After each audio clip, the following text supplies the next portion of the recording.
নমস্কার বন্ধুরা, জিএচি কিচেন চ্যানেলে সবাইকে স্বাগত। প্রতিদিনের মতো আজকেও নতুন একটা রেসিপি নিয়ে আপনাদের সামনে চলে আসলাম। তো আজকে আমি ডিমের কারি রান্না করব। তো আজকে ডিমের কারিটা একটু অন্যভাবে করব। তো বন্ধুরা দেখতে থাকো আমি কিভাবে করছি। তো প্রতিদিন একঘেয়েমি ডিমের কারি খেতে ভালো লাগে না, তাই ভাবলাম যে আজকে একটু অন্যভাবে করি। তো বন্ধুরা আমার রেসিপিগুলো কেমন হয় একটু কমেন্ট করে বলবেন, আর আপনারা কি রেসিপি দেখতে চান সেটাও কমেন্ট করে বলবেন। আমি চেষ্টা করব আপনাদের সামনে নতুন নতুন রেসিপি আনার।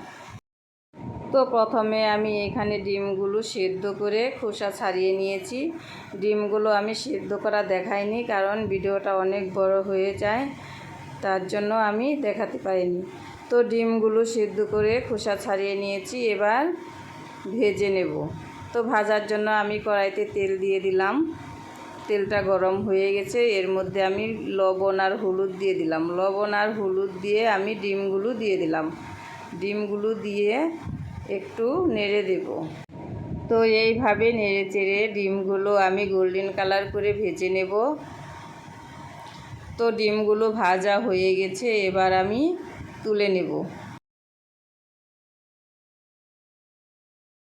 তো ডিমগুলো তুলে নিলাম। কড়াইতে তেল ছিল, ওই তেলের মধ্যে আমি জিরে ফোড়ন দিয়ে দিলাম। জিরে ফোড়ন দিয়ে একটু লাল লাল করে নিব ফোড়নগুলো। তারপরে আমি এর মধ্যে পেঁয়াজগুলো দিয়ে দিলাম। তো পেঁয়াজগুলো দেওয়ার পরে একটু নেড়ে চেড়ে এর মধ্যে আমি কেটে রাখা টমেটোগুলো দিয়ে দিলাম। কেটে রাখা টমেটোগুলো দিয়ে পেঁয়াজ আর টমেটো দিয়ে একটু ভেজে নেব। তো এদিকে পেঁয়াজগুলো ভাজা হতে থাক। আজকে ডিমটা আমি পোস্ত দিয়ে করব, এর জন্য আমি পোস্তটা পেস্ট করে নেব। তো একটা মিক্সিং বাটিতে আমি পোস্তগুলো দিয়ে দিলাম, কয়েকটা কাঁচা লঙ্কা দিয়ে দিলাম। তো পেঁয়াজ আর টমেটোটা গলে গেছে, এর মধ্যে আমি লবণ দিয়ে দিলাম, হলুদ দিয়ে দিলাম, লঙ্কার গুঁড়ো দিয়ে দিলাম, জিরে বাটা দিয়ে দিলাম। সব কিছু দিয়ে ভালোভাবে কষাতে থাকব।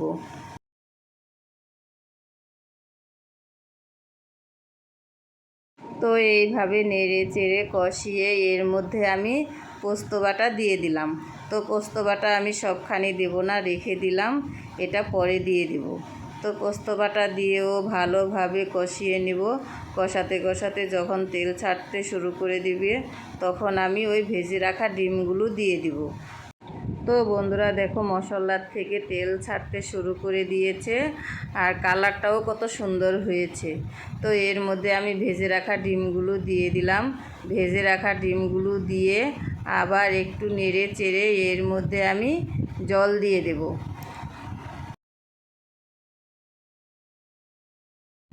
তো জল দিয়ে দিলাম। জল দিয়ে একটু নেড়ে দেব। তো বন্ধুরা এইভাবে ডিম রান্না করে খেয়ে দেখবেন, খেতে খুব ভালো লাগে। তো ডিম তো অনেকেই অনেকভাবে খান, একবার এইভাবে বাড়িতে রান্না করে খেয়ে দেখবেন, খেতে ভীষণ ভালো লাগে।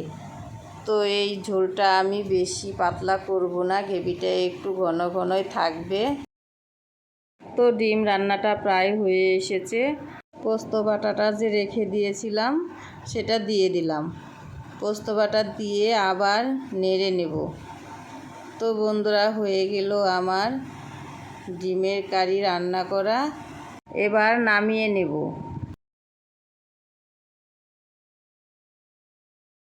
তো দেখো বন্ধুরা আমি একদম শুকনো শুকনো করে নিয়েছি। গ্রেভিটা একদম শুকনো শুকনো হয়ে গেছে। এটা ভাত দিয়ে কিংবা রুটি দিয়ে খেতে খুব ভালো লাগে।